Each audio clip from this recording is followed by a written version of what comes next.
So, I guess it was violating a taboo. What are some of the taboos that are waiting to be violated today? There is one taboo that is the oldest taboo in human history and the most powerful. And so I've been writing about it and thinking about it for 20, 30 years, but now I really see how clearly the concept of death is something that people do not want to face. And the doctors and the priests and the politicians have made it to something terrible, terrible, terrible, so that you're a victim. They victimize you. If you accept the notion of death, that word, you signed up to be the ultimate victim. Huh. And of course, the thing is, once you learn how to activate your... Oh, good. I thought they'd never call. Hold on. Hello. Hello. Oh, who's this? Mark. Oh, wait. Talk to my secretary, will you? He'll take care of it. Paul, this is Mark. Take the notes and make a deal. Yes. Can I help you?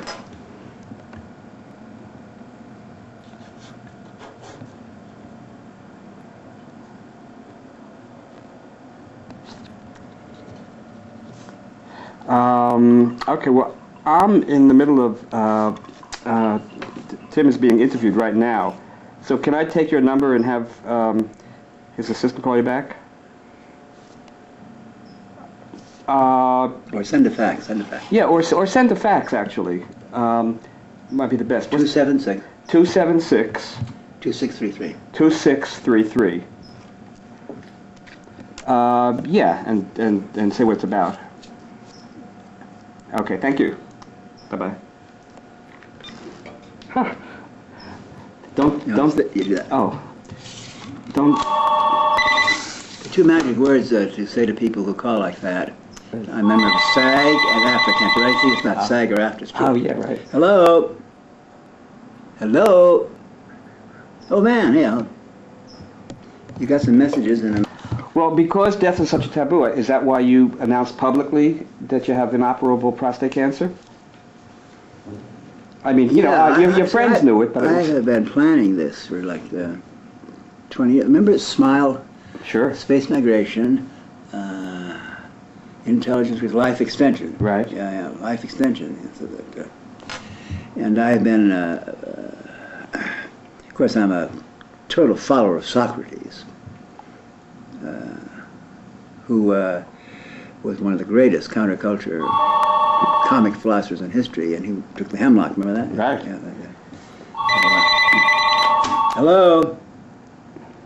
Hello. Let's not answer that. Okay. I'm not gonna Yeah, the Hemlock Society was named after that, in fact. Yeah, and I've been a member of the Hemlock Society, and I followed they talk about self-deliverance, and that's the biggest decision that you make, and you couldn't choose how and when you were born. Right. But the album, yeah, and it takes. Although there are people who say you can. All right, well, go for it. Yeah. But for those of us that didn't have that option. Ram Dass even once said that a fetus that gets aborted knew it didn't want to be born, so it chose parents who wouldn't carry it to term. That's political. Richard's so politically correct. I mean, oh man, isn't that fabulous? Well, so are you planning to do what Aldous Huxley did, which was make the journey on acid? No, that's an option. Yeah. Do you believe in any kind of afterlife? Well, I have left probably more computerized records and videos, and I have an enormous archive of covering 60 years of writings and tapes and videos, and 200 videos, more, yeah.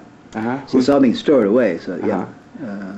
Well, and I belong to two chronics groups, those options.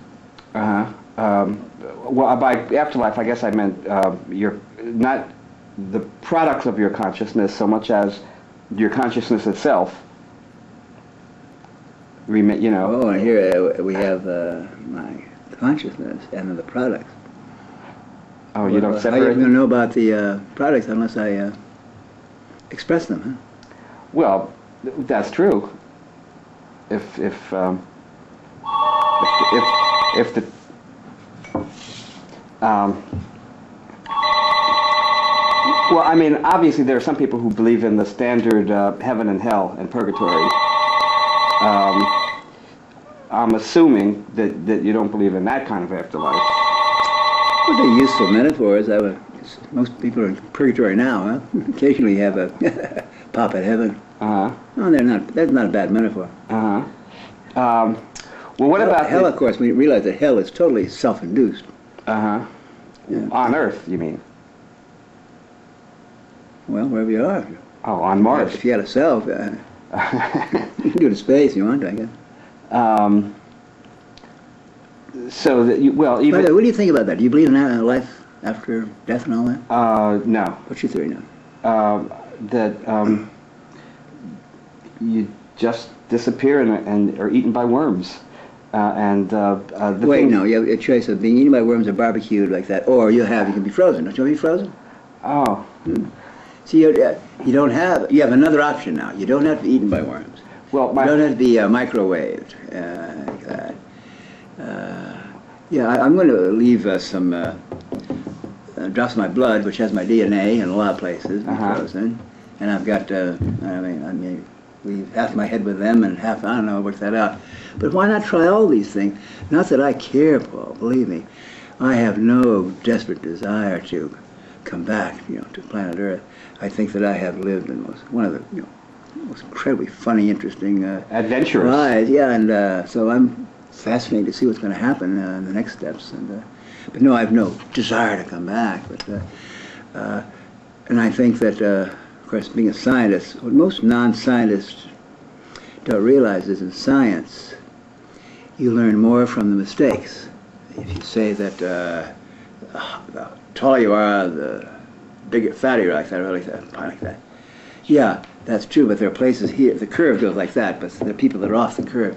You learn from your mistakes, so that I hope that I will leave a track record of making a blunder about the most important thing in life, how to preserve your DNA.